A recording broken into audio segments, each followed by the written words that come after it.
Corona virus ബാധ ചൈനയിലെ virology ഇൻസ്റ്റിറ്റ്യൂട്ടിൽ നിന്ന് ചോർന്നതാകാമെന്ന് CIA. എന്നാൽ ഈ കണ്ടെത്തലിന് സാധ്യത മാത്രമാണെന്ന മുന്നറിയിപ്പോടെയാണ് അമേരിക്കൻ രഹസ്യാന്വേഷണ ഏജൻസിയുടെ റിപ്പോർട്ട് പുറത്തുവിട്ടത്. ഡൊണാൾഡ് ട്രംപിന്റെ രണ്ടാം പ്രസിഡൻസി കാലത്ത് CIA തലവനായി ജോൺ റാഡ്ക്ലിഫ് നിയമിതനായ ശേഷം ആദ്യം പുറത്തുവിടുന്ന റിപ്പോർട്ടാണിത്.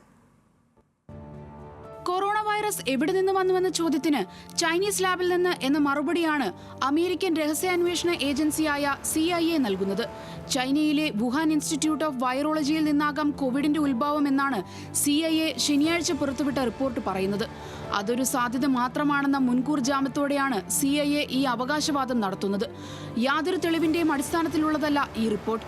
രോഗവ്യാപനവുമായി ബന്ധപ്പെട്ട ഗവേഷണത്തിൽ പുറത്തുവന്ന ഏറ്റവും യുക്തിഭദ്രമായ സാധ്യതയാണിത്. കോവിഡിന്റെ ആദ്യ ക്ലസ്റ്റർ സ്ഥിരീകരിച്ച ചൈനയിലെ ഹുവാനൻ മാർക്കറ്റ് വുഹാൻ ലാബിൽ നിന്ന് 40 മിനിറ്റ് മാത്രം അകലെയാണെന്ന് റിപ്പോർട്ട് ചൂണ്ടിക്കാട്ടുന്നു. US പ്രസിഡന്റ് ഡൊണാൾഡ് ട്രംപ് നിയമിച്ച CIAയുടെ പുതിയ ഡയറക്ടർ ജോൺ റാഡ്ക്ലിഫ് പുറത്തുവിടുന്ന ആദ്യ റിപ്പോർട്ടുകളിൽ ഒന്നാണിത്.